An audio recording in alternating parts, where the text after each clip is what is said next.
My biological mother organized my birthday celebration around her stepdaughter's favorite pastimes, and I laughed in her face. When I was 6 years old, my parents divorced and went their own ways. They both started new families, although they obviously shared custody of me. My mother married a man, let's call him Robert, when I was 9 years old. He already had a daughter, Kira, who was 2 years my senior. When I was 8 years old, my dad proposed to Lila, a lovely woman, and they were married when I was 12. Lila and I have a lovely friendship. For me, she has been a real mother. She essentially assisted my dad in raising me, showed interest in my life, offered consolation, counseled me, and we had things in common. Together, we engaged in a variety of activities. She and I just discussed the prospect of her legally adopting me when I reach adulthood. Since my parents share custody, doing so today might be a little complicated legally, but I want it to be formal because she is my real mother. In contrast, I have virtually little relationship with my biological mother. I was made to spend some days with her, but we were never able to connect. Since Kira already had her own mother, she devoted all of her time to showing her love and care. Kira was always involved in activities, even when my mom tried to include me, and we only did things that she enjoyed. I eventually began turning down her invites and frequently asked if I might skip seeing her on the designated days. I preferred to stay at home with my father and Lila because I was nearly always disregarded or left out. Although he had to follow the judge's guidelines, my father always made an effort to understand me. As I grew older, he acknowledged that he was worried that if he allowed me to skip the visits, my mother may pursue some nasty legal action. My mom was probably going to do this. I didn't want to cause my father any trouble after hearing this because I understood his motivations. I stopped requesting things like that and complied with the timetable. Let's go right to the subject now. My 18th birthday is in 2 weeks. Fortunately, my birthday coincides with the days I'm supposed to be with my dad. Thus, a month ago, he, Lila, and I began organizing my birthday. Nothing too extravagant, just a get-together with loved ones at my favorite pizza joint. A laid-back evening where I can enjoy myself and the people I care about. I enjoy singing, and the place provides karaoke. We invited everyone, including my mother, after making reservations and organizing everything. To be honest, I didn't really want her there, but I reasoned that since I won't be bound by the judge's regulations once I turn 18, this might be the only time I had to include her. In order to finalize the guest list for the pizza establishment, we sent out the invites 2 days ago and have already received the majority of the responses. My mother was the only one who hadn't replied. I told my dad that I wouldn't press the issue because I was okay with her not wanting to come if she didn't reply. Although he didn't express it publicly, I believe my dad was also a little relieved. This afternoon was when the drama began. In a furious phone call, my mother accused me of being immature and advised me to never make plans without first informing her. She frequently forgot my birthday, so it was hypocritical of her to complain now. I was perplexed and reminded her that I've always planned my birthdays with Dad and Lila. She became very furious as a result. Claiming Kira had been crying ever since she saw the invitation, she began to attack me. Kira had apparently already organized an entire birthday celebration for me. I couldn't speak. There is no relationship between Kira and me. She is the quintessential pampered brat who craves attention, and my mother has always encouraged this behavior, which has made it worse. We've never had a good relationship. Why Kira would want to plan a birthday celebration for me was beyond me. It was illogical. She didn't tell me why she did it, so I asked her. She didn't really expect me to have no plans for my 18th birthday, did she? It was absurd. According to my mother, it was meant to be a surprise, and she assumed I didn't want to do anything for my birthday because I hadn't told her about my intentions. She could have just asked, after all. The worst part, though, the one that made me lose my temper, is about to happen. Perhaps in an attempt to make me feel bad about what I would have missed, my mother began to detail everything Kira had arranged for my celebration. Kira's favorite hobby was everything, even the things I didn't enjoy. For instance, she had made lunch reservations at a fish restaurant. I avoid eating fish because it makes me sick, not because I'm impulsive. Even though I've had it checked, my body just rejects it. I'm not allergic. She also organized an afternoon event at a horseback riding ranch close to the city where my mom currently resides. Horses don't appeal to me. I'm afraid of riding them or being around something that large, but it's not that I don't enjoy them as creatures. The final plan was to return to my mom's house for a BBQ meal in the backyard. I simply didn't want to see my mother more than was absolutely required. Furthermore, my mother added that invitations had already been sent out. I was stunned at this moment. Since none of my pals, my dad, or his family had gotten anything, I had to inquire as to who they had shipped them to. It turned out that the majority of the people on the guest list were Kira's friends, Robert's family, and my mother's family. Under the guise of celebrating my birthday, Kira essentially planned a party for herself. I was unable to contain myself any longer. I hung up the phone after laughing in my mother's face. The entire situation was too absurd to be real. After a little while, my dad approached me and told me that my mom had phoned him because I had made fun of her. He became agitated and began telling me that they were attempting to be kind for once, regardless of how I felt about my mother. I immediately stopped him and gave him the party's specifics, which my mother had reportedly forgotten. His face shifted rapidly. I've been listening to him rage at my mother for the past 20 minutes or more, and he just said, "I'm going to make a phone call." When Lila heard about the issue, she came to me. She acknowledged my point of view, but suggested that laughing in my mother's face and hanging up wasn't the most responsible way to react. She wasn't upset, but she was a little let down that I hadn't handled it more politely. I thought about what I had done after she had gone. I don't think discussing it with my mother would have helped, but perhaps I was a bit harsh. I could have handled it better though. I am beginning to believe that I may have been a bit of a jerk at that time. In all honesty, though, what did she anticipate? That I would bow down and take the scraps that were thrown to me? She was obviously not thinking at all. As usual, she was simply following Kira's lead. The problem is that individuals like that depend on others to comply without protest. They are unable to cope with the inevitable counterattack. Was I able to be more courteous? Yes, most likely. Was my response entirely warranted? Oh, of course. To any stranger on the internet who might be reading this, I'm proud that I defended myself. I've developed strong bonds with my father and stepmother, and I'm really proud of myself for resisting my mother's foolishness. I hope you have a wonderful birthday. What about my mother? If I decide to stop communicating with her after my birthday, she's going to have a terrible awakening. To be honest, it's advantageous to all parties. I can appreciate Lila's perspective, but there's no reason to hold back if your parents don't accept you at almost 18. Updated. I first discussed my response to my mother with Lila. Lila has consistently stressed the value of communication and urged me to discuss my issues in order to find solutions. I realize the context of her remark regarding my actions. But I also expressed my opinion to her, telling her that I was laughing because it was the only natural response I had to the situation my mother was describing, which was too ridiculous. I honestly wondered at one point, is this a joke or some kind of nasty prank? Is she inventing this, due to the fact that her foolishness was completely absurd? Although she acknowledged my viewpoint, Lila warned me that there will be times in life when I can't just chuckle and end the call.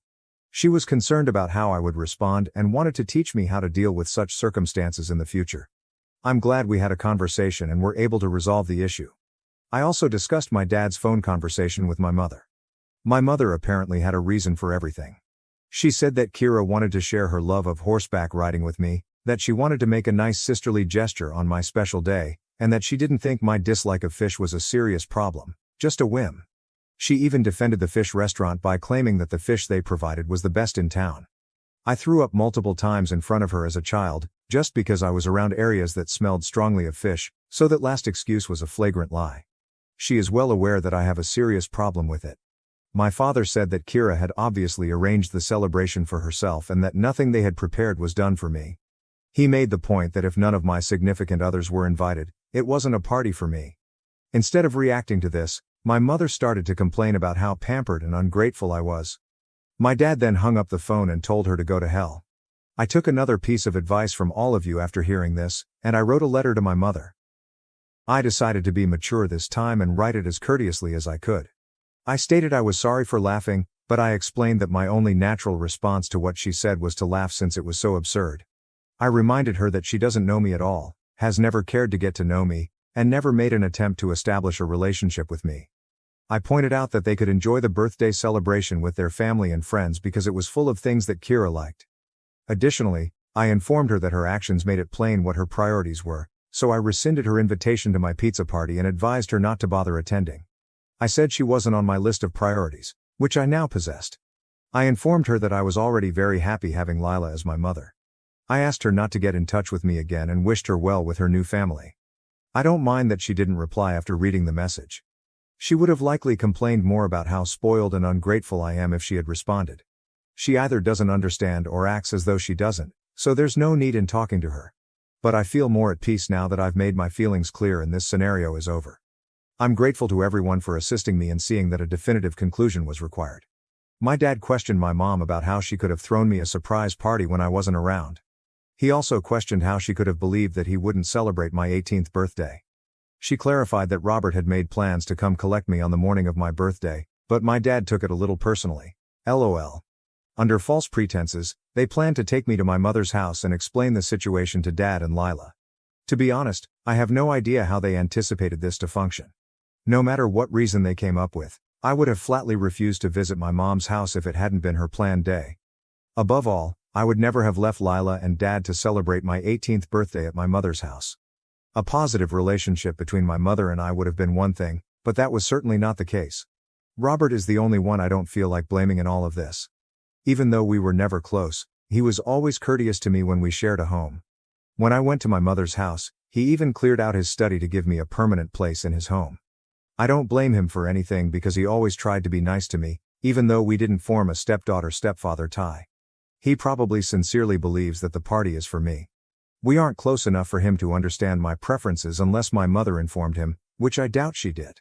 Fortunately, nothing of mine was left at my mother's place. My father's residence is where I keep all of my possessions. When I went to my mother's, I would usually fill my bag with the things I would need for the day and bring them back when I went to my father's. Because Kira's friends and Robert's family frequently visited, I never felt comfortable leaving anything with her because I didn't want my possessions in plain sight of strangers. That's about it for now. I hope my mother respects my decision to stop communicating with me and stops bothering me. Following the holidays, I would like to discuss the adoption with Leah. When we first discussed it, she appeared to be really happy. Once again, I want to thank everyone for their wisdom and nice thoughts. Your advice has improved my situational management.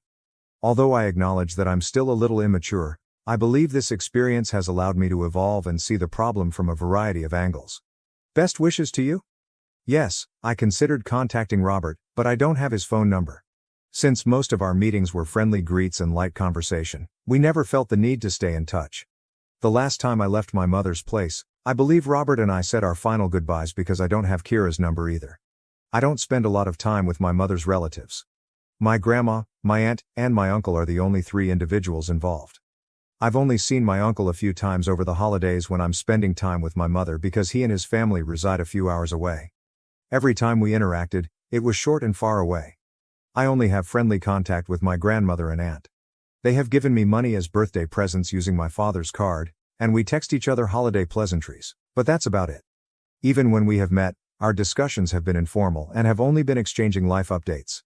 They haven't texted me since the incident with my mother, and I didn't ask any of them until my 18th birthday.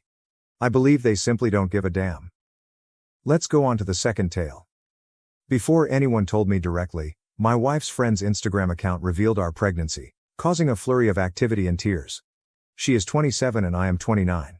We both hail from the same hometown, but we currently reside in different cities. We have been dating for 4 years and married for 2. Because of work, I stayed behind while she attended a family gathering in our hometown. It finally happened after 3 months of trying to conceive. The manner I learned about it is the issue.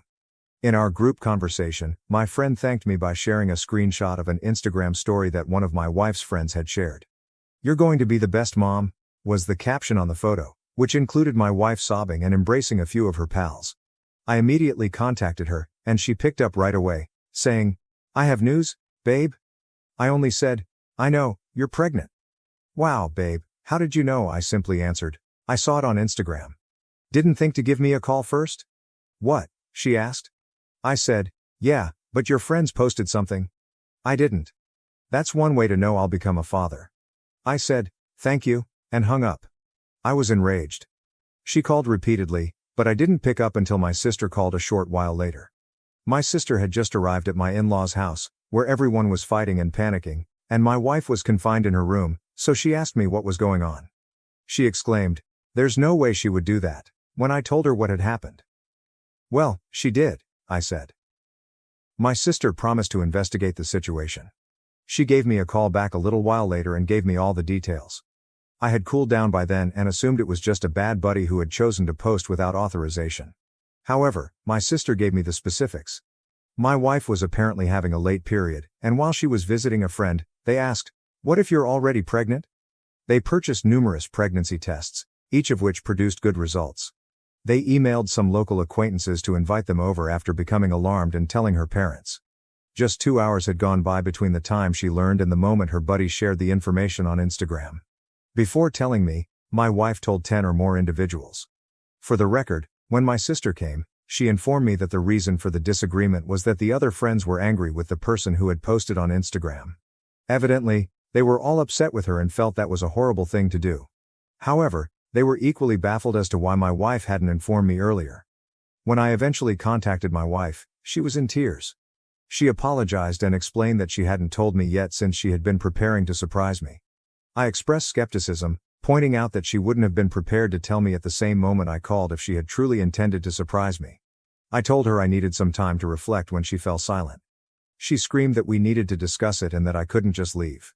"Why do we need to talk?" I answered. "So you can tell lies once more," and I ended the call. I've received a ton of messages, but I'm really worn out.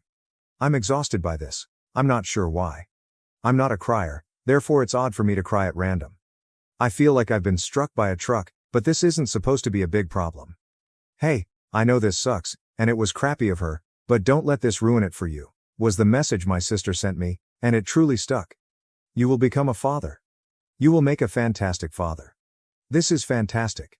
The knowledge that I will soon become a father is the only thing that keeps me going at the moment. This is what I've dreamed of, and my only wish is that the kid is well. To keep my wife from becoming very upset during the pregnancy, I'll probably swallow my pride and act as though nothing is wrong. But tomorrow, I'll do it. I'm going to just pout tonight." Edit. I didn't think much of posting this in the Reddit void, but when I woke up, I saw thousands of comments and dozens of direct messages. Holy. I sincerely appreciate your concern. Just to make a few points clear, is it possible that the baby is not mine? No chance. Classic Reddit LOL. She works from home, but that isn't possible because our house is equipped with home security cameras. Girls' nights are not something she does. I work with a female coworker who happens to be her best friend in the city where we live, and the three of us frequently hang out. They rarely spend time together in person, but they frequently text one another. If they do, I'll be in the adjacent room at our house. The clingiest person on the planet is my wife. She texts me every 30 minutes while I'm at work. She's usually in the same room as me or cuddling up to me when I'm at home. She holds my hand or arm when we're out. Most of the time, I genuinely enjoy it. I feel appreciated. However, it could be excessive. I even asked whether the argument we had weeks ago was the reason she didn't inform me straight away. However, it most likely isn't. Regarding her buddies, they are all really kind individuals. They've been in my life for a while. Some of the people in my sister's friend group have known each other since they were 12 years old. The only person who lives in a distant city is my wife. When she is in town, they always spend a lot of time together. I can't stress enough how completely out of character this is for her. Like everyone else, she has numerous shortcomings, but being careless is not one of them. She wouldn't intentionally do this, which is why I woke up in the middle of the night with the thought that I could be mistaken. No way. I texted her to let her know that everything was good and that I would make the 4-hour drive down there to speak with her. In fact, she asked if she might call when she was awake. After doing so, she expressed her desire to return home. I informed her that I will be picking her up. "Are we all right?" she questioned. She broke down in tears as soon as I said yes. I informed her that we would have to discuss it, but that I was thrilled and eager to meet her. After that, she became a little more composed. Update 1. Hi there once more. I'm here to give you an update now that everything has calmed down and I believe I have all the facts. My wife waited for me on the sidewalk when I arrived at my in-laws' house. She threw herself at me, apologized repeatedly, and simply gave me a hug while expressing her regret. Before our conversation, I told her I was quite exhausted and wanted to take a nap when we got to her room. We held each other while we slept. When we woke up, our conversation felt like a never-ending cycle in which I asked her what had happened and she responded that she was foolish and to blame. She insisted that since she had ruined a significant event in our lives, it didn't matter what occurred. She simply reiterated that she made a mistake and that nothing else mattered when I persisted in inquiring. She finally admitted that she didn't want to make excuses for me and that accepting responsibility and offering an apology was the proper course of action. After a while, I gave in and told her that everything was okay and that she was forgiven. Nevertheless, I wanted to speak with her buddy, who spent the entire day with her and purchased the pregnancy test for her. According to the friend's narrative, they freaked out for an hour and discussed how to surprise or tell me when my wife tested positive. When my mother-in-law finally arrived home, they all told her. To talk about how to inform me, they made the decision to bring a few girlfriends around. The friend discussed all of their opinions, and I completely agree with her. She added that the group had discussed it, which I was unaware of at the time, and that they should all be silent since we hadn't chosen when to make the announcement. It seems that the one girl who shared it on Instagram did it intentionally. At that time, they were even talking about methods to tell me with her there, even though she had been instructed not to speak. When she uploaded the photo, another buddy had just arrived and was informed of the situation. She immediately decided to publish about it for whatever reason. She first said she was unaware that she was not permitted to post it when they approached her. After maintaining that falsehood for some time, she just told everyone she didn't give a damn and walked away. We haven't heard from her since she blocked everyone in the group. Whether she was jealous of my wife or something else, no one knows why she did it. Right now, we don't give a damn. We too have her blocked, and we do not wish to communicate with her. The friend's account was later verified by my sister. She thought my wife had just told everyone and had forgotten to tell me when she originally called me with the details. However, after speaking with my mother-in-law and other friends, she shared the same tale with me. In addition, my mother-in-law, the friend I spoke with, and another acquaintance informed me that when I phoned my wife, she essentially said, "Screw it, I'm telling him right now." And she was quite eager to do so. During our return ride home, my wife and I spoke once more, although I already knew the majority of the details. Her side of the story was much the same as what my sister and the buddy told me. She apologized profusely once more and insisted that I was her top priority and that this was one of the worst things she had ever done. At her urging, we have a couples counseling session scheduled for next week. She feels that I need a place to completely express my thoughts, even though I don't think it's necessary. She fears that I'm holding everything inside and that I forgave her too quickly. To be honest, I'm already willing to forgive her and put this as a one-time incident because she cares about my sentiments. Additionally, we made our first visit to an obstetrician, not just because it's the correct thing to do, but also because I was warned by many about the dangers of miscarriages in the first trimester of pregnancy. The doctor indicated it was a little early for an appointment, and my wife's last period was approximately 6 weeks ago. However, after conducting numerous tests, they were able to determine that my wife is definitely pregnant. Everything appears to be going okay so far. Thank you for watching. If you haven't subscribed yet, please do so and hit the notification bell to stay updated with more shocking real-life stories happening around you. My dream wedding becomes a nightmare. Since my fiancé is always siding with his sister, which makes me doubt our relationship as a whole. Roy, 31 million, and I, 30 female, are getting married. We clicked immediately when we first met in college. He is intelligent, endearing, attractive, and helpful. After falling in love, we worked together to plan every aspect of our future, including retirement, vacations, a college fund for our children, where to live, and how many children to have. I adore him. He is both my best friend and my soulmate. Every time I accomplished something, he would tell me he was proud of me. He really encourages me to pursue my goals and aspirations. He would encourage me to pursue endeavors I was apprehensive about by assuring me of my abilities and skills. Every time I got ready to go out, he would tell me how fortunate he was to have me as his girlfriend and give me a compliment. Roy's older sister, Kim, 33F, was 10 years old when his father died when he was just 8. Yummy, 55F, his mother, never got married again. She is a very kind woman. Kim rarely came and lived in a distant location for work, so I never really got to know her. At my nation, we got engaged at an engagement ceremony 8 months ago. The bride and groom typically exchange vows in front of close family members and friends. Kim returned to our city shortly after and got a job here. Things became tricky at that point. Here, it's common for the bride's parents to cover the wedding expenses. My dad instructed me to arrange the wedding according to Roy's and my preferences after hiring a wedding planner. My future mother-in-law didn't become involved in the planning process at first, but Kim followed us wherever we went, including to the caterers, the florist, and the wedding planner's office. Roy and I were the only people I wanted. I expressed my displeasure to him that Kim was making something that ought to have been exclusively for us into a third-wheel scenario. He advised me to be more hospitable as Kim merely wanted to attend her brother's wedding. If she hadn't spoken up and hadn't offered her valuable feedback, I would have accepted it. She would ask, "Pastel?" as I selected flowers. "Select a new color scheme." The planner would argue, "That won't give a proper view to the guests on the far left," if I proposed a chair configuration. Since coconut pudding was my all-time favorite dessert as a child, I wanted to serve it to my guests at my wedding. "But you know what? Not coconut, please. I have allergies," Kim remarked. Roy's constant support of her was the thing that annoyed me the most. He refused to argue or even make concessions when it came to my decision versus hers. He would simply state, "As long as you are my bride, it doesn't matter what flowers we have. Babe, let it go. It's not very important. The fact that we are getting married and beginning a new life together is all that matters. It's not just about you," he said, warning me not to be self-centered when the coconut pudding issue arose. "It concerns us both as well as our families. We cannot deny Kim food during the wedding because she is family." I was getting extremely frustrated at this point. We seemed to be organizing Kim's wedding rather than mine. When we were searching for wedding dresses, or more accurately, traditional attire for our ceremony, it was the last straw. I adored the gorgeous green outfit my mom chose for me. Naturally, though, Kim had to stick her nose in. "Green isn't your color," she said. Roy agreed with her, saying, "Try something else." After trying on several gowns, I ultimately selected a rose gold one that I liked, though not as much as the green one.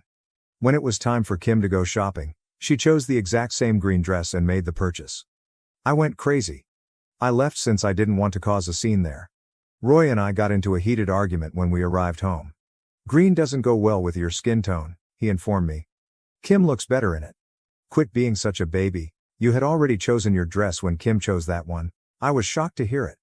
I became aware that Roy consistently sided with Kim and never with me for the first time since we began organizing our wedding. The fact that the man I was staring at was the same one I fell in love with astounded me.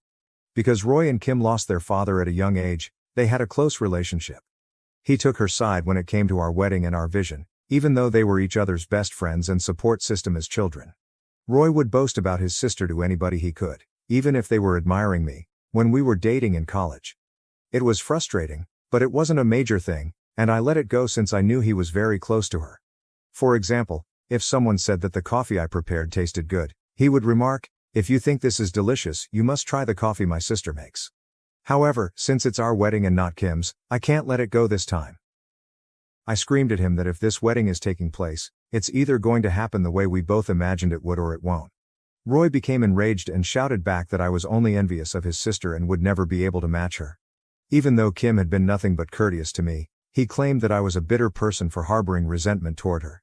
"She was just trying to help," he said. "I have no ill will toward Kim. All I want is the wedding of my dreams." I began to doubt everything. Imagine having a child, but naming them Tammy because Kim likes the name. Since Kim enjoys orange, picture your house painted that shade. It's 2 against 1 in your relationship. Can you predict which side you will always support? Do you truly want to follow Kim's wishes for the rest of your life? Roy will not change, so don't be so foolish as to believe that he would. Now put an end to the planning. Tell your dad that nothing will cost him a cent. Before your dad has to pay for something you could later regret, save him some cash. I can now see how bleak my future will be if I choose to wed this man. I really want to call my mother and cry. I simply want to give my parents a hug and let them know that I was blinded by love and that they were correct about him. I'll have to wait though. I cannot allow them to witness my state of misery. I must gather my thoughts and prepare myself to deal with this circumstance. I've already given the wedding planner a call and requested that she stop making any more vendor payments. Update 1. I'm eating coconut pudding at home with my sister, parents, and closest pals. To piece together the events, we spoke for a while. I neglected to add Maya, 34F, my sister. She works overseas and returned home a week ago to spend time with me and assist me with the wedding that was then approaching. Due to jet lag, Maya stayed at home on the day of the wedding dress shopping. My mom, 2 of my aunts, 4 cousins, 3 uncles, Roy, Kim, Yummy, the future mother-in-law, 2 of Roy's aunties, and 2 uncles made up the group of 18 individuals that went shopping together. Roy followed me back to his house after I became irate and fled, where we got into a fight. My mom finally lost her composure at the supermarket. She called Kim derogatory names and shouted at her. Team bride and team groom got into a heated argument after Kim replied by calling me some derogatory insults. Everyone was hauled out of the store after Yummy attempted to calm them down by calling the police. Kim vanished following the commotion. At this point, I got into an argument with Roy and made the decision to remain at my friend's place. Kim wasn't at any friends or family members' homes, and she wasn't picking up her phone. Concerned for her safety, Roy and Yummy looked everywhere for her. The following morning, they finally located her at the home of a distant relative. When Yummy called, I didn't pick up. I experienced a full-blown panic episode at the hospital. My pulse began to race, I began to hyperventilate, and I kept fainting. Before I passed out, I recall feeling a needle pierce my arm. I spent a whole day unconscious. I don't recall anything, but my companions said that I was awake at one time and acting inebriated. I was in bed when I woke up at my parents' place. No one talked to me about what had happened or asked me any questions. When I woke up, my mother asked if I wanted coffee and gave me a nice grin. And you know what? On any given day, Mom's coffee is superior to Kim's. I talked to Maya about her life overseas. I got some ice cream and other nibbles from my dad. Delaying thoughts of the wedding and the consequences till a later date felt fantastic. Maya gave me a hug while I slept that night. I recall tears streaming down my cheeks and a warm heart. Everything will be okay, she insisted. Believe in God. It's acceptable to cry and express your emotions. I received a call from Roy the following morning. I took it up. I told him I was at home when he asked where I was, and he said he wanted to meet at his house so we could sit down and work out our issues. I consented, believing that closing this chapter of my life permanently would be the only way for me to move on. My mom, Maya, and I were driven to Roy's house by my dad. There were Roy, Kim, Yumi, his mother, and his uncle, Yumi's brother. Although it's absurd, I believed Roy had acknowledged his errors and would offer an apology. I was mistaken, boy. Roy began shouting at me for creating a commotion at the wedding dress store as soon as we were seated. He continued by talking about how Kim vanished, how angry she was over my mom's remarks to her, and how she might have hurt herself. He went on to say that he and his mother had to spend the entire night driving around the city in search of Kim, and he accused me of being cold-hearted for not returning Yumi's calls. Calmly, I asked him where I had been that evening. I hadn't picked up my phone, just like Kim. Our argument made me angry. Did he ever think about my welfare before? He remained silent for a few seconds before attempting to speak, but his rambling sentences were incoherent. Now I know who is more important to you, and it's definitely not me, I informed him. His uncle stepped in and said to my dad, "Kids these days fight over the smallest things. You can definitely teach your daughter that married life isn't like the movies and that sacrifices are necessary." In a strong response, my father said, "My daughter is the only one who can determine if a problem is little or major. Let her talk to her partner." "I know I am the side chick and your sister is the main chick," I added, turning to face Roy. Being her own husband's side chick would not be acceptable to anyone with any kind of self-respect. Your sister has arranged a wonderful wedding, and you are welcome to marry her. When I watched Roy's face flush, he slapped me across the face so forcefully that my nose and inner cheek began to bleed before I could react. My dad put him in a chokehold, struck him in the face, then continued to punch him in the stomach. Roy's uncle, Yumi, and my mother attempted to keep them apart. While tending to my bleeding nose, Maya gave me a firm hug. Meanwhile, Kim screamed like a banshee and accused me of something I can't even remember. Maya grabbed Kim's hand and gave her a backhand as she strode at me, threatening to strike me. Kim screamed as if she were being skinned alive and collapsed to the ground. At this point, neighbors entered and divided the group. A few minutes later, the ambulance and police showed up. Roy's face was bluish, and he was bleeding from his mouth. He was taken away by ambulance. In another ambulance, I was taken. Both families were sitting in the police station when I was transported there after receiving treatment. Roy wasn't present. Yumi came over to me, said she was sorry, and wished me success going forward. After hearing my account, the police asked if I wanted to file charges against Roy. Yes, I replied. They told me that Roy might file charges against my dad since he had a broken rib and a knocked-out tooth. We were all let to return home by midnight. My pals and I enjoyed brunch together this morning. We spoke a lot and came to the conclusion that I should begin treatment and perhaps take some medication for my mental health. While my dad continued to make cheesy jokes, we ordered pizza for lunch. My best pals Maya, Mom, and I later began reading my post's comments. The responses, particularly the ones in which I said I wanted to call Mom and cry, really moved her. She assured me that I don't have to put up a brave front while I'm in pain on the inside and that I should never be afraid to show my vulnerability around them. She expressed her wish that I had gotten in touch with her earlier. I want to express my gratitude to each and every one of you for taking the time to leave a comment and express care for a total stranger. I wouldn't have recognized the problems as clearly if it weren't for individuals like you. Even if I had forgiven Roy, I might have had a horrible marriage. I sincerely appreciate you all. You have helped me to believe in people again. You're entirely correct, everyone who stated, I need to grow a spine.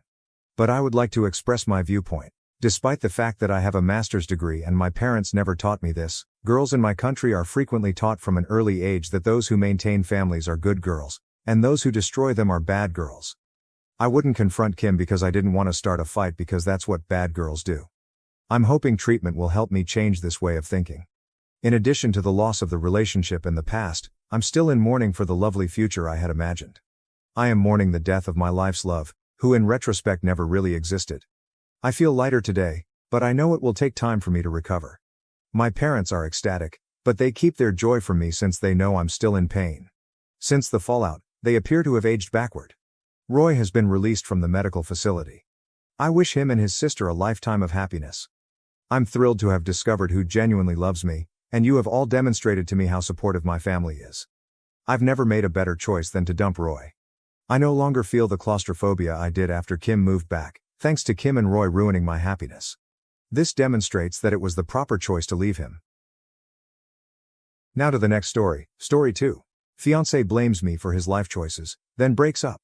Am I the asshole for being disgusted and just saying okay? Original post. So, IDK man. I, 28, have been with my fiancé, Alex 34, since 2020. We met at a friend's party, hit it off, and have been together ever since. He finished his doctorate in economics just last year. Since then he has been working at the university.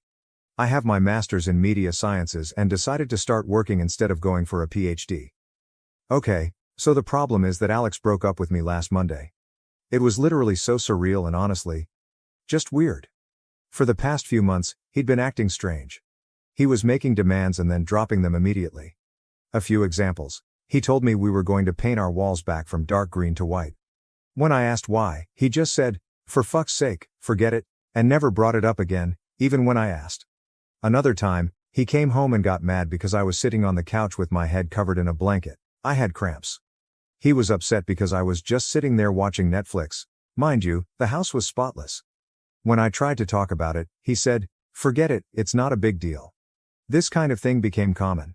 Every time I tried to communicate, tried to figure out what was going on, whether it was something I did or maybe he was just stressed at work, he would just say everything was fine, but he was clearly seething with rage.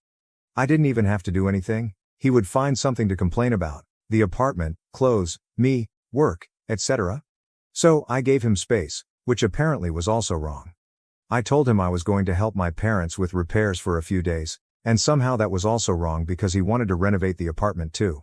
Then, on Monday, I got a text saying we needed to talk. I knew what was coming, and after the last few months, I had made peace with it. When I came home, he was sitting on the couch. He didn't even wait for me to take off my jacket before saying, "I want to break up."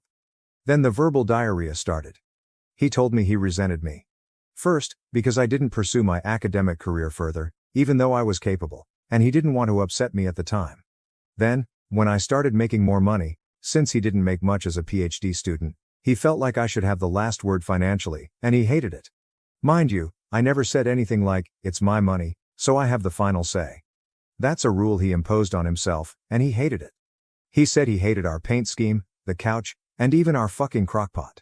Then, he told me he had rejected a better PhD program to stay here because I had already started my job by the time he got the acceptance letters. Only, he never told me he had even applied overseas. He said a few months ago he checked in with a friend who's in that program, saw how they were thriving, and decided I ruined his life. He said I had too much control over his life and that he hated the idea that I could just decide not to pay for things and fuck him over. I honestly don't even know what that means. He also said he hated that all his friends loved me and didn't let him vent about me. Then he said again, "I'm done." I was floored. I had already made peace with the idea that we were ending, and it hurt, but after that rant, I was just disgusted. I looked at him, probably with a disgusted expression, and said, "Okay?" He lost it. He said this is exactly what he meant, that it was horrible. We had been together for 4 years, and all I had to say was okay to our breakup. I just asked if he wanted to stay here while he figured out where to go. He said, "Typical, of course you're holding the apartment over me," and started ranting again, so I just left. I told my parents, and they're also confused.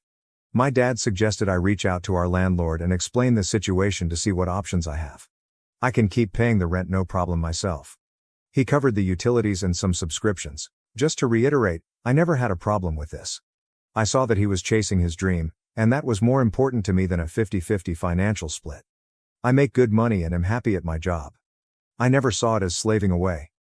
I always had the mentality that my money was our money because we were building a life together. Of course, I had my own savings and fun money, but I honestly never cared. As long as I felt he was working towards something and wasn't taking advantage of me, I was fine with it. More than fine. Alex is still mad. He's going between texting me like a robot about the logistics of the split to being a seething asshole complaining about everything. I'm not even hurt anymore. I just feel nauseated by him at this point. I don't know. Should I have reacted differently? Edit. Thank you for all your opinions.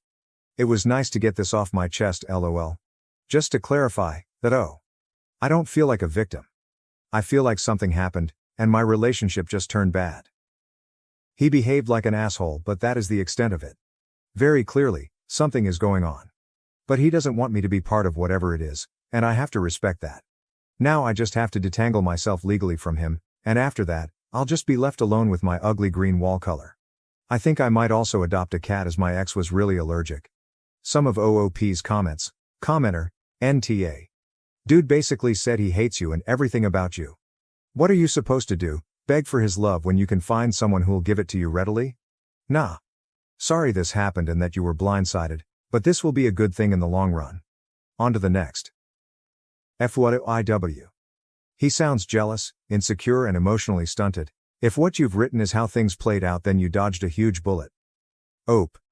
He was basically doing his own renditions of 10 things I hate about you. I don't know. I mean, he wants to break up with me. Why would I plead? It is done to a deleted comment. I was really confused trying to take everything in. He talked really fast and a lot. So I did not know what else to say. Also because everything I do is wrong. I think he would have been even more annoyed if I started to cry or something. Ghost him now. I can't ghost him. We have to talk about the lease, about our wedding savings account and a few other things. To another commenter. Yes, that is easy said. But I have to wait to get a response from the landlord, we have to inform the bank, etc., etc. So until I don't have confirmation that I am in the clear, I am keeping him unblocked. I have him muted. The all commenter. Sounds like his ego couldn't handle you being the breadwinner. Not your problem. He could have communicated like an adult rather than seething in his own insecurities. He sounds emotionally weak. Oop. Which is so dumb. He is a doctor in economy and past pursuing becoming a professor. Commenter. Dude basically hates himself for decisions he took without ever consulting you. He chose his comforts, but now since others seem in a better position, he is venting on you and making you the culprit. NTA. But your man has a little brain and doesn't know what to do with it. Oop. I would have supported him if he wanted to move away. IDK if we would have stayed together because LDRs are hard, but I would have been 100% supportive. Maybe he resented you for being successful while he wasn't. But that is the thing. He was successful. He has even published a few papers in important magazines and is on the way to become a junior professor. He is objectively really successful. This is all just so weird. Commenter.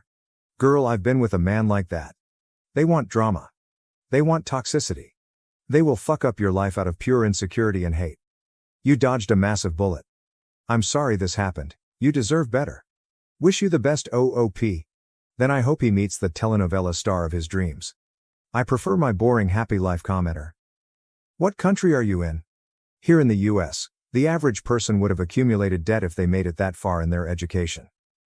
Germany update. Post. To start, Alex moved out pretty quickly after the breakup. He has been staying with a friend, and we sorted out everything like mail, subscriptions, and the lease. I'm also in the process of adopting a cat. Her name is Luna, but I have been thinking about changing it since my family already has 2 pets named Luna, Amun, and Kamar. She is still at her foster home for now, but I have visited her a few times, and I already adore her. She is a scrappy little tabby who follows her foster mom around like a shadow, and I can't wait for her to move in during the first week of December. I've already gotten her bowls, toys, and a bed by the window ready. Now on to what happened. Last week, I was out showing someone around the city. He is the son of my parents' friends who recently moved here for work. My parents asked me to help him get familiar with the area, so I agreed. It was nothing special, just walking around, grabbing coffee, and pointing out useful spots in the city. Apparently, Alex saw us. I didn't even realize he was there, but later that night, I started getting texts from an unknown number. I guess he got a new number since I blocked his old one. The texts were just weird. He accused me of flaunting my new relationship in public, said I must have been seeing this guy before we broke up, and told me that everything he suspected about me was true. I didn't respond. I wasn't going to entertain his paranoia. The messages kept coming though. They went from angry to desperate, with him saying things like, "At least admit you were lying to me," and, "Was anything about us even real?" It was exhausting and honestly a little scary to see how quickly he spiraled. For the record, this guy isn't my boyfriend. He's not even someone I'm interested in. He's just the son of family friends who needed help settling into the city. The whole thing was completely innocent, but Alex has twisted it into some kind of betrayal in his head. What gets me is how little Alex seems to know me. I'm not the type of person to jump into a relationship so soon after everything that happened. Even if I were, it wouldn't be any of his business. We are done. I've made that clear. After I didn't respond to his texts, Alex started calling. I didn't pick up, but the voicemails were a mix of angry rants and desperate pleas. I ended up blocking his new number too. It feels ridiculous that I have to keep doing this, but I guess this is where we are now. Then this weekend, I went out to a bar with my friends. A few hours in, guess who walked in? Alex. I don't know if it was a coincidence or if he followed me there, but as soon as he spotted me, he came straight over. He was clearly upset, asking to talk, and I told him no. My friend stepped in, and thankfully, he left without causing a scene, but it ruined my night. It felt like I couldn't escape him, no matter where I went or what I did. When I got home later that night, I was completely drained. I had just started to relax when I heard a knock on my door. It was Alex, standing there in tears. He started crying, saying he missed me, that he didn't understand why I was doing this to him, and that he didn't know how to move on. It was like all the anger from earlier had been replaced with this desperate sadness. I didn't let him in. I told him he needed to leave, and if he didn't, I would call someone to make him leave. He begged me to listen, but I just closed the door. I spent the rest of the night feeling shaken and honestly a little scared. I don't know what he's going through. I wrote to his best friend about the situation but pleaded to talk to him. He said he would. I'm seriously considering getting a new phone number and possibly even talking to someone about how to handle this legally if it keeps happening.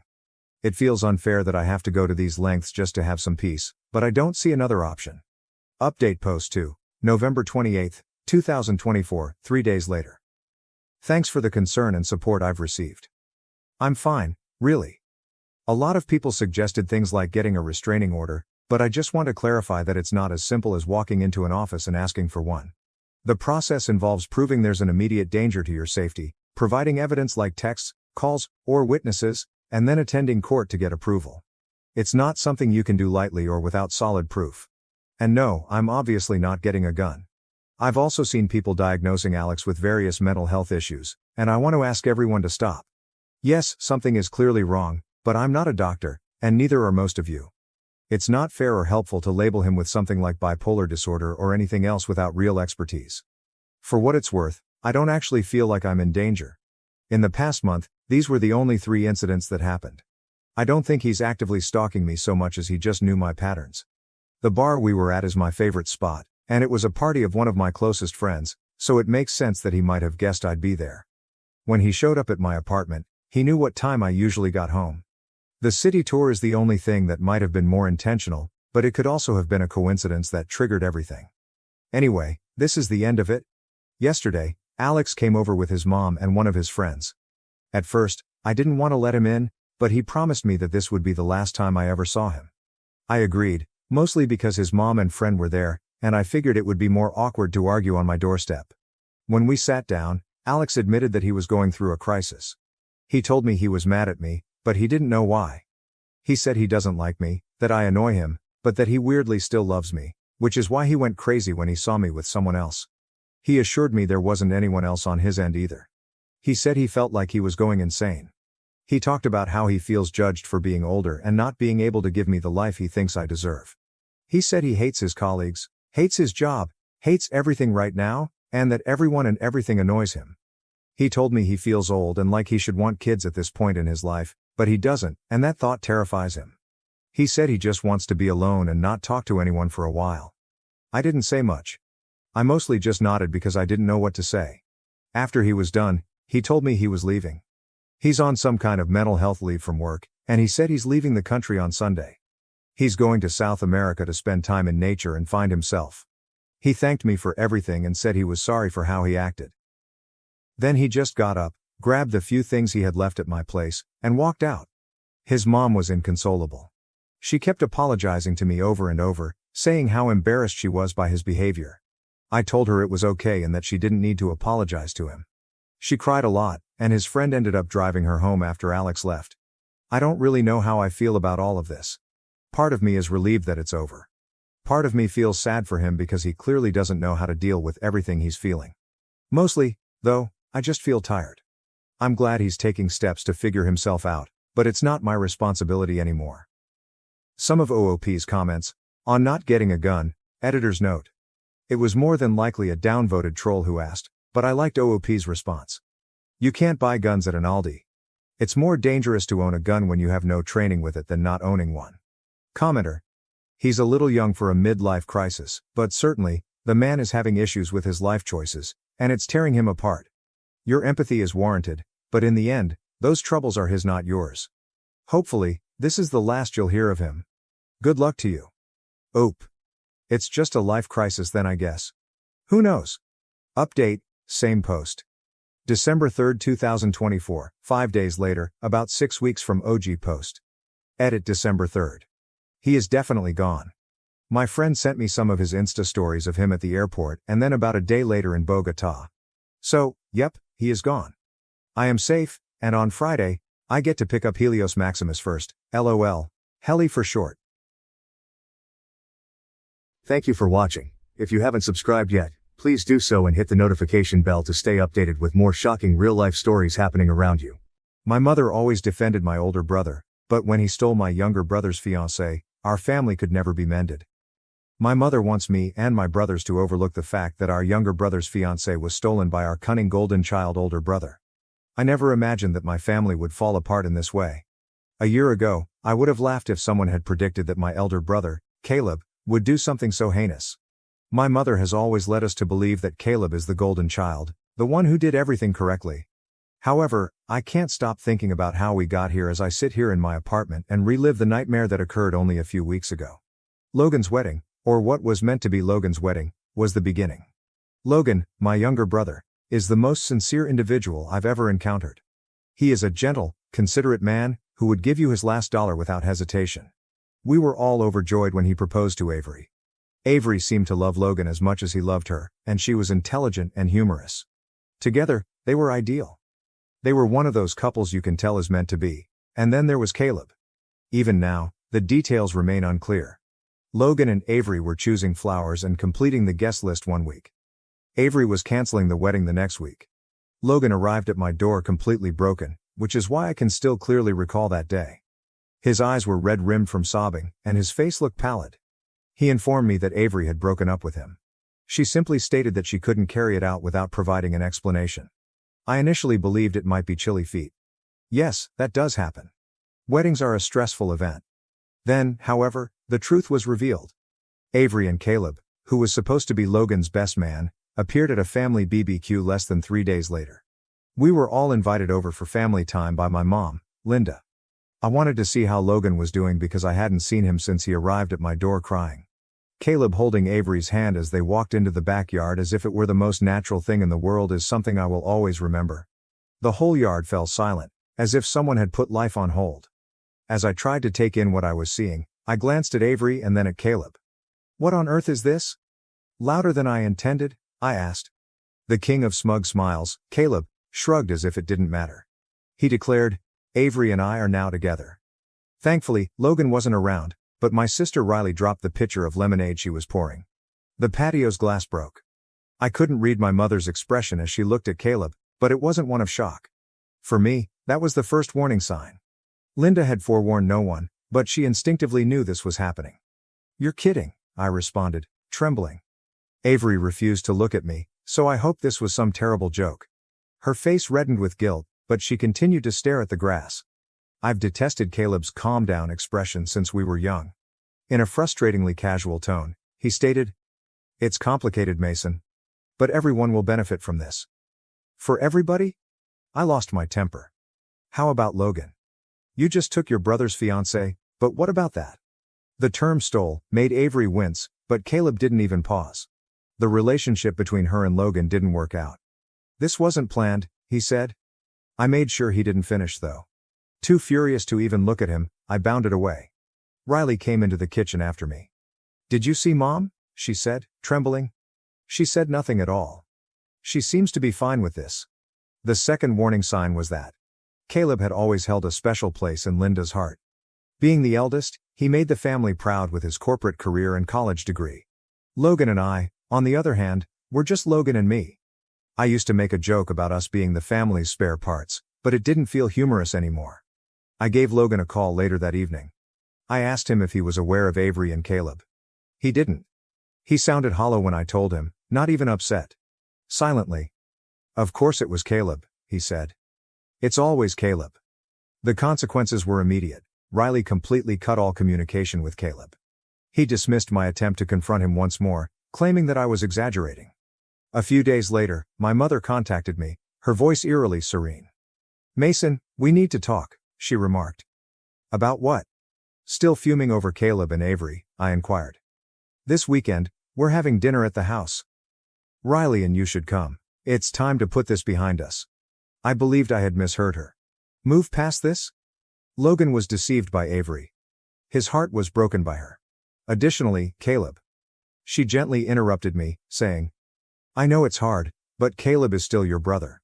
Despite his error, he is now content. Isn't that the important thing?" I couldn't speak. My mother, who was meant to defend us all equally, was once again taking Caleb's side. Riley rolled her eyes as I told her about the dinner. "Are you serious? She is attempting to ignore this. Normal." I didn't disagree. Nevertheless, I felt compelled to leave, not for my mother or Caleb, but for Logan. I wanted him to know that he still had support. I was afraid of what I would discover when I arrived at my parents' house on Saturday. Riley was already there, crossing her arms as she sat on the porch. She said, "This is going to be a disaster," as I approached. I refrained from arguing. Caleb sat at the dining table as we entered, smiling as if he hadn't just split the family in two. Avery was also present, sitting next to him as if she were a part of the group. At the head of the table, our mother, Linda, was grinning as though nothing was amiss. "Come sit," she offered with a cheerful tone. "We're going to have a nice family dinner." Riley glanced at me as I gazed at her. I thought I may suffocate since the tension in the air was so heavy. However, as soon as I sat down, the catastrophe started. I was not interested in sitting at the table. To be honest, I wanted to just walk away and flip the fucking thing over. Riley and I had to speak for Logan because he wasn't present. Caleb needed to be called out. What everyone else was too cowardly to say had to be said. With a display of food so spotless that it seemed as though my mother, Linda, believed cooking could clean up this catastrophe, she stood at the head of the dinner table. She was grinning, bringing joy into the space as if she could make it material. Linda said, "Let's just sit down, eat, and talk." Riley whispered to herself, "I'd rather eat glass." As I glanced at her, Avery and Caleb were seated at the far end of the table. The sight of them together still made my blood boil. Avery. As if they were on a freaking date, Caleb had one arm thrown languidly over the back of her chair. However, Avery refused to look at Riley or at me. She continued to look at her dish with her head down, as though the mashed potatoes were the most amazing thing she had ever seen. I inquired, "Where's Logan?" I was surprised at how piercing my voice sounded. I got one of Linda's stoic "you're ruining this" expressions. Logan decided not to come. Riley answered, "Yeah, no kidding," while crossing her arms. Wonder why? Linda gave her a stern look but remained silent. She probably knew Riley wouldn't give up. Riley has always been the firecracker among us. Even though she is only 2 years my junior, she has never shied away from speaking her mind, particularly when it comes to Caleb.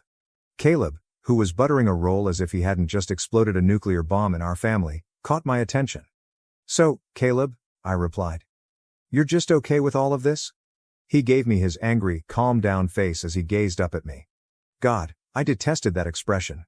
Since we were young, he had been giving it to me as if he were superior, smarter, and older. He questioned, "What do you mean by this, Mason?" "This." I waved my hand at him and Avery and snapped. "Caleb, Logan's fiancé, was taken by you. The same Logan who asked you to be his best man because he trusted you enough. With this, are you kidding me?" With a heavy sigh, Caleb put down his butter knife, acting as though I was the one who was being unreasonable. "Look, Mason, this wasn't planned by Avery and me, and I know it's complicated. It just happened. Things just happened." Riley leaned forward in her chair and scoffed. "Is that your justification? You don't just happen to start dating your brother's fiancé?" Riley's comments made Caleb cringe, but he didn't raise his head. I was hoping she would stand up for herself and say something, but she just sat there and let Caleb speak. At last displaying his aggravation, Caleb combed through his hair. I won't just sit here and watch the two of you attack us. I have been open and honest with Avery. We're content together and don't require your blessing. Honest, I fired back. You believe your treatment of Logan was sincere? You lacked the courage to tell him directly. Avery had to inform him when she decided to call off the wedding. That's enough. Across the table, Linda's voice could be heard. Mom gave me that familiar scowl of disapproval, the same one Mom used to talk back to me when I was a child.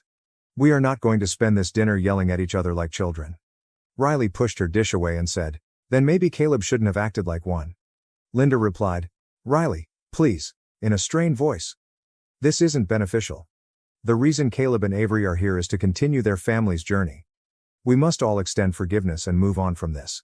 Forgive and let this go? Unable to believe what I was hearing, I gazed at her. So you're just okay with this? Slowly, I asked. You're okay with what Caleb did to Logan? Linda's expression softened, as though she were addressing a young kid who was just unable to comprehend the world. Life is complex, Mason. Despite their mistakes, people should have the opportunity to be happy. Happy? Riley's fist slammed on the table as she burst. Logan is wretched, Mom. You're behaving as if none of this is important. You're here acting like a hostess like it's Thanksgiving dinner after Caleb made him feel embarrassed. With his chair scuffing the wooden floor, Caleb got to his feet. You know what? I don't have to sit here and have my home attacked. I've finished our talk. I yelled, sit down, in a low menacing voice that even surprised me. I was so tired of Caleb walking away from everything. Responsibility, consequences. Logan, you don't get to walk in here with Avery like nothing happened and then act like we're the problem. At last, Avery raised her voice, but it was tremulous and quiet. It wasn't supposed to happen like this. I turned to her, and so did Riley. I questioned, my rage mixed with incredulity. Then why did it? Avery seemed to be waiting for approval before speaking as she glanced at Caleb. She inhaled deeply when he remained silent. Caleb and we started talking months ago. At first, it was innocent but... She paused. He told me things about Logan. Things that made me doubt everything. What things? Asked Riley. Avery stumbled over her words. He said Logan didn't really love me. That he was just going through the motions because he felt like he had to settle down. Caleb... I froze as everything came together. For months, Caleb had been sowing doubt in Avery's mind. That was his personality. Attractive, cunning, and self-centered. Riley responded, You've got to be kidding me, in a disgusted tone. You let Caleb convince you Logan didn't love you? Logan adored you, Avery. Everyone could see it. Avery winced, but Caleb moved ahead of her while speaking in a chilly tone. We're not going to sit here and let you two attack Avery. This conversation is over. Fine, I responded as I got to my feet. Then I guess I'll have this conversation with Logan instead. I'm sure he'll love hearing how his own brother was working behind the scenes to sabotage his relationship. Linda began. Mason. But I interrupted her. I turned and left, Riley following closely after me. Logan deserves better than this, Mom. And if you can't see that, then I don't know what to tell you. Riley released a breath that she had obviously been holding as soon as the front door closed behind us. She mumbled. Unbelievable. Caleb's not even sorry. He believes his own lies. I didn't respond. What Avery had revealed about Caleb getting into her head and manipulating her emotions had my head spinning. This was no fortuitous romance. For some reason, Linda was ignoring the fact that Caleb had been planning this for months. Riley turned to face me as we entered her vehicle and said, We have to tell Logan. I know, I replied. But I don't think this ends here. And I was correct. It didn't. Riley's engine hummed through the peaceful ride to Logan's place. She remained silent, and I did too. The identical thought was running through both of our minds. How in the heck were we going to explain this to Logan? Avery calling off the wedding was one thing, but what about knowing that Caleb had been deceiving her for months? That seemed like a completely different animal. I kind of thought Logan wouldn't respond when we arrived at his house. With the exception of the occasional text, he had remained a phantom ever since the split. However, the door slowly opened, revealing Logan staring at us with black circles under his eyes. He appeared slimmer, as if he hadn't eaten. He said, Hey, in a low voice. Didn't think I'd see you guys tonight. I said. Can we come in? After a moment of hesitation, Logan moved aside to allow us to enter.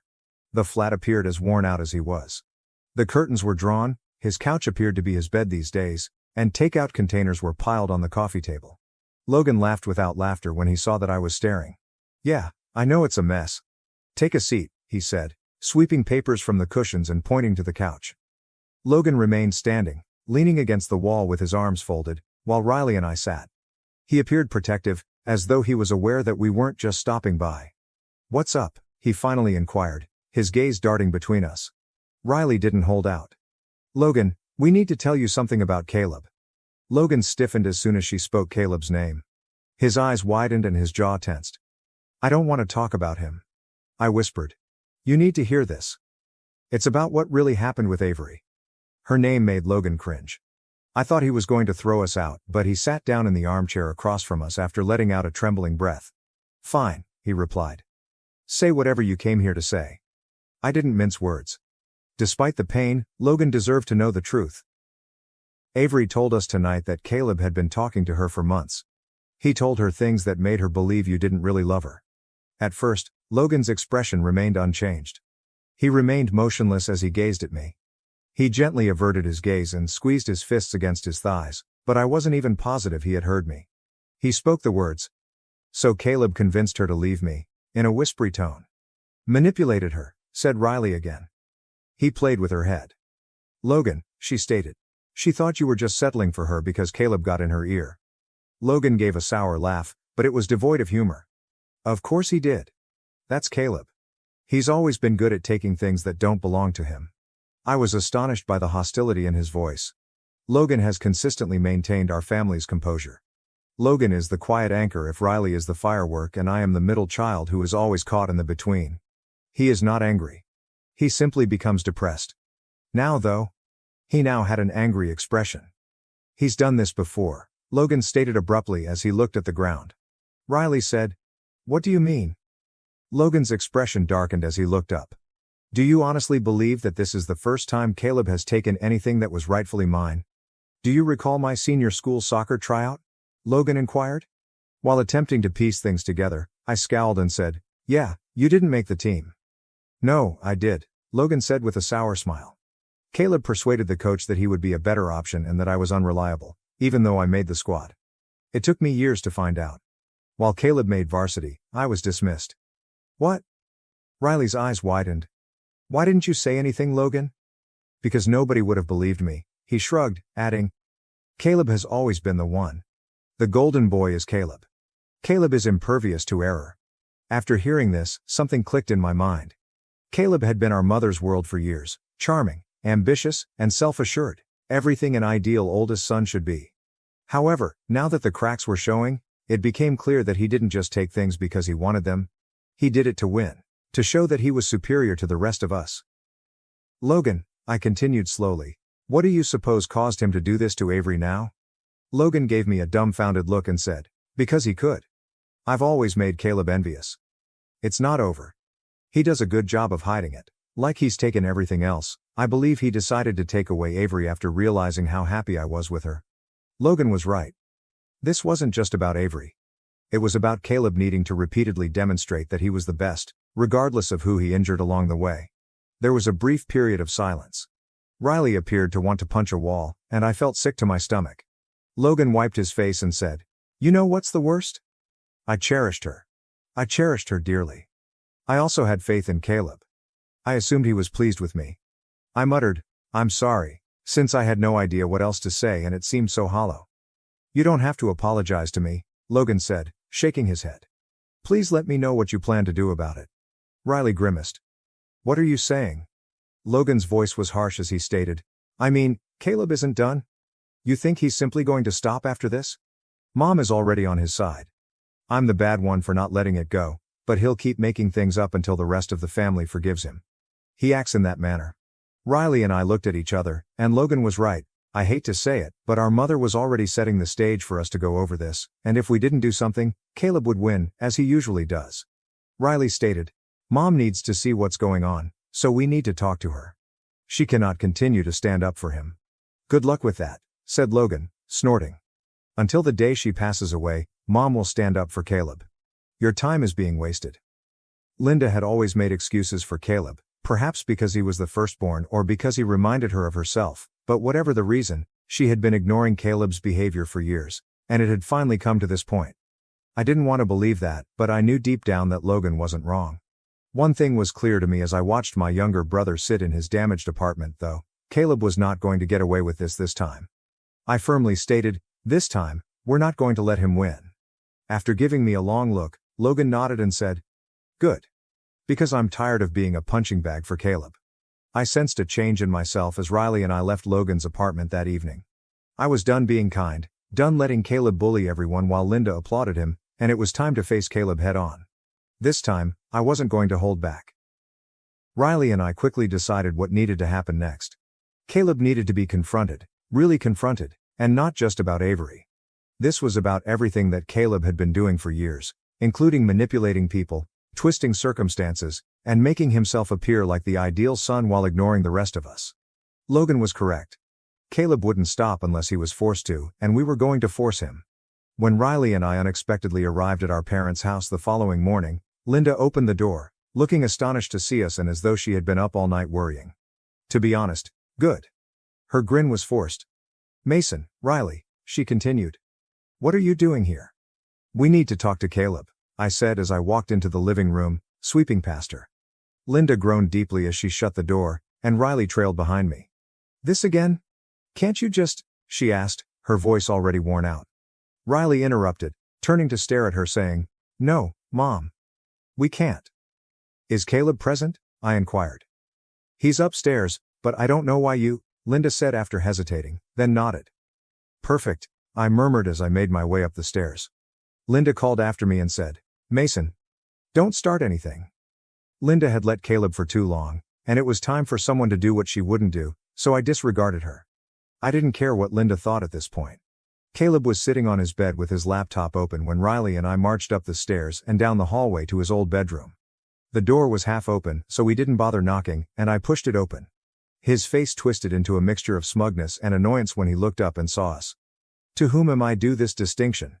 Here to lecture me some more?" Caleb replied, leaning back against the wall and shutting his laptop. I crossed my arms and remarked, "We're here for answers, not to lecture you." "I've already explained everything," Caleb said, rolling his eyes. "I didn't plan this with Avery, it just happened. Why aren't you all able to accept that and go on?" "Because it's a lie," Riley said. "Avery told us that you had been peeping into her head for months. You were ruining her friendship with Logan the entire time, Caleb." Even as Caleb's face reddened, his arrogant look persisted. "So? What? Relationships are always ending. Logan's inability to retain her is not my fault. You think this is a game, don't you?" I said, stiffening my fists at my sides as I walked toward him. "You're not even sorry for what you did. Why would I?" "Logan was never right for Avery," Caleb retorted. "I was kind to her." "You took her," Riley screamed. "You can't stand seeing other people happy, so you tricked her into leaving Logan." "Watch it, Riley," Caleb said as he got to his feet, his face changing to a more icy one. "You have no idea what you're discussing." I answered softly, "Oh, we know precisely what we're talking about. Caleb, you've been doing this for years. Stealing what belongs to Logan, undermining him, and claiming to be the golden child while the rest of us suffer as a result. You're being dramatic." Caleb grinned. "Am I? Logan told us about the soccer team, how you persuaded the coach to cut him so you could take his place," I shot back. "Does that sound familiar?" For a brief moment Caleb's grin wavered, but he immediately got back to it. "That was years ago. Who gives a damn? Logan is concerned. Just like you ruined this, you ruined that for him," Riley yelled. Caleb chuckled, but it was a mocking, bitter laugh. "You guys are unbelievable," he said. "Do you believe that I am the bad guy? Logan is pitiful, he was and always has been. He allows others to walk all over him because he is weak. Avery chose me because I'm superior to him. I didn't steal her." Riley stepped forward and poked a finger at Caleb's chest, saying, "You're not better than anyone, Caleb." Even though I could feel my fury boiling. "The only reason you get away with being a manipulator and a liar is because Mom allows it." Caleb snarled, "Leave Mom out of this." "Why?" Riley retorted. "We all know you're her favorite. No matter what you do, she will stand up for you." Linda suddenly materialized in the doorway. "What's happening in here?" With a strong voice, she demanded. Riley turned to stare at her and added, "Ask your perfect son." Adding that he had recently confessed to coercing Avery into leaving Logan. Linda turned to face Caleb as her face went white. Is that true? Of course not. Caleb answered softly, his voice flowing. Mom, they're misrepresenting what I said. I didn't do it. You claimed that Avery picked you because you're superior to Logan, Riley yelled. Linda's expression was unreadable as she turned to face Caleb, who gave her a wide, naive look, as he often did when he had to get out of trouble. Come on, Mom, you are familiar with me, I would never act in such a manner. For a while, I hoped that Linda would finally recognize Caleb for who he truly was, but she hesitated, and I could see the doubt in her eyes. Then, as usual, she folded. Her voice was tense as she replied, I'm sure there's been a misunderstanding. We're not going to solve anything by yelling. Riley laughed bitterly and said, It's unbelievable. You continue to protect him. I'm not defending anyone, Linda responded. But I'm not going to let this family fall apart over a relationship that didn't work out. This family already is falling apart, I whispered quietly. And it's because of Caleb. Caleb looked bored and shrugged, saying, Cry about it. I finished our talk. Riley snapped, No. We're done with you. What is the intended meaning of that? Caleb narrowed his brows and asked. I said, Logan's done. It means we're not letting you win this time. Riley is finished. I am too. You're by yourself. You can't just cut me out of the family, Caleb said, looking truly shaken for the first time. Watch us, replied Riley icily. Mom, you can act like Caleb is flawless all you want, but the rest of us aren't playing along anymore, I said, turning to Linda, who appeared stunned. Either you're with us or you're with him. You make the decision. Linda gave me a slap-like look and said, You can't ask me to choose. Riley remarked softly, You simply aren't aware that you've already made your decision. I believe that Caleb recognized that he had finally lost control and pushed himself too far since he didn't say anything as we were leaving, and for once, he didn't have a smug response or a lazy shrug. I was relieved as Riley and I left the house because, although Caleb might not be facing actual repercussions today, he would eventually, people like him usually do, and I wasn't going to be there to catch him when he fell for the first time. After that altercation, we didn't hear from either Caleb or Linda for a few days. To be honest, I believe they were both waiting for us to return, as we always did, especially with Linda. In our family, things had always gone like this. Caleb made a mistake, Mom covered it up, and the rest of us had to keep our mouths shut for the sake of keeping the peace, but not this time. You have no idea how long I felt like I was screaming into a void, I added, and Logan actually appeared glad when we told him about what had transpired at the home. It's about time, he muttered, shaking his head. Riley and I had made our decision. Linda made several attempts to contact us over the course of the following week, first by phone and then by text, but each message was the same. Family doesn't behave like this, so we need to communicate. Caleb is your brother, and while I understand your anger, this has gone too far. You don't fully comprehend the story. Let's discuss this over dinner. We chose to ignore her. Riley, Logan, and I were all on the same page for the first time, and it felt liberating. Caleb was no longer our responsibility, so we didn't have to comply if Linda wanted to hold on to him. Caleb wasn't finished though. On a Thursday night, I received a call from an unknown number. I don't typically accept such, but for some reason, I decided to answer. Hello, Mason. I remained silent for a moment, almost expecting Caleb to knock on my door, but I was still taken aback when I heard his voice. It sounded desperate, not cocky or arrogant. What are you looking for? With a flat voice I asked. Caleb hurriedly continued. I need to talk to you. It's important. Hard pass. His voice trembled. Mason, please. And I was shocked because Caleb demanded things instead of asking for them. I answered, against my better judgment. All right. Don't talk on the phone. In an hour, meet me at the depot, please. I didn't want to attend, but I couldn't get rid of the feeling that something wasn't right. The depot was an old diner we used to frequent as kids, and it felt strangely symbolic, as if Caleb was trying to exploit some shared history to guilt me into listening. I didn't recognize Caleb for a moment when I entered the depot an hour later and saw him sitting at a booth in the corner. He had bags under his eyes as if he hadn't slept in days, and his normally flawless hair was unkempt. Caleb, what do you want? I questioned, slipping into the seat across from him. He didn't immediately respond, instead looking down at the table with his fingers tapping nervously. I messed up, he finally stated in a hushed voice. With a sour laugh, I said, yeah, no kidding. No, Mason, I made a huge mistake, more than you thought. I had never seen Caleb this afraid, and there was something about the way he said it that made the hair on the back of my neck rise up. "What are you discussing?" I inquired. After inhaling deeply, Caleb shakily exhaled. "I'm in trouble. Bad luck." I saw panic for the first time in his eyes as he glanced up at me. "What sort of issue?" With quivering fingers, Caleb ran a hand through his hair and nodded. Debt. I owe a lot of people a lot of money. Mason, I made an effort to correct it, but it got out of hand. His voice broke as he trailed off. Avery. What are you saying? I asked, feeling sick to my stomach. I think I've never seen Caleb seem so embarrassed as he looked at me. "I needed money," he said. "I reasoned that by getting to know Avery better, I might be able to persuade her to assist me. Her family is wealthy, so I reasoned that perhaps—" "You made use of her?" Startled, I cut in. "You used Avery as leverage because of your debt?" Despite his recoil, Caleb said, "I didn't intend for it to get this far. Although I didn't anticipate her leaving Logan for me, I was unable to stop it once it got going." Caleb had not simply taken Logan's fiancée because he wanted to win, he had done it out of desperation. He had played with Avery's emotions, ruined Logan's life, and split our family apart in order to hide the catastrophe he had created for himself. I gazed at him, trying to take in what he had just said. "Is Mom aware?" Quietly, I inquired. "No, and she can't," Caleb said, shaking his head. "If she learns, I'm finally able to recognize you for who you truly are." "Good," I responded sourly. "She is entitled to the truth." Caleb's voice was suddenly begging, "Please, Mason, I need your assistance.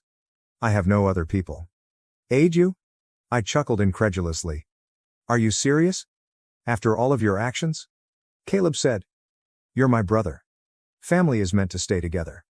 "Don't you dare pull the family card," I responded. "You don't get to hide behind that after what you did to Logan." Like a drowning man pleading for a life raft, Caleb gazed at me and said, "Please. Without you, I am unable to resolve this." I felt nothing for Caleb for the first time in my life, no rage or hatred, just emptiness. He was no longer my brother, he was just a man who had ruined every relationship he had ever had. I got up and said, "Caleb, you need help, but it won't come from me." Caleb started to disagree, but before he could say anything more, I left. Later that night, Riley, Logan, and I convened at my place, and for once, no one was shocked when I told them all Caleb had confessed. Logan said, "He's always been like this. It just took him this long to fall apart." "How about Mom? Should we tell her?" Riley said. After giving it some serious thought, I shook my head and said, "No. She's made up her mind. Let her if she wants to think Caleb is flawless. We're done with him though, alongside her. With everything. I had spent my entire life trying to keep this family together, but now I know that sometimes you have to let things fall apart." For the first time in years, I felt free. Neither Linda nor Caleb were my burden anymore. With a small smile on his lips, Logan turned to face Riley and me and said, "You think we'll be all right?" "Yeah," I replied with a smile. "We'll be all right." And I did believe it for once. Thank you for watching. If you haven't subscribed yet, please do so and hit the notification bell to stay updated with more shocking real-life stories happening around you.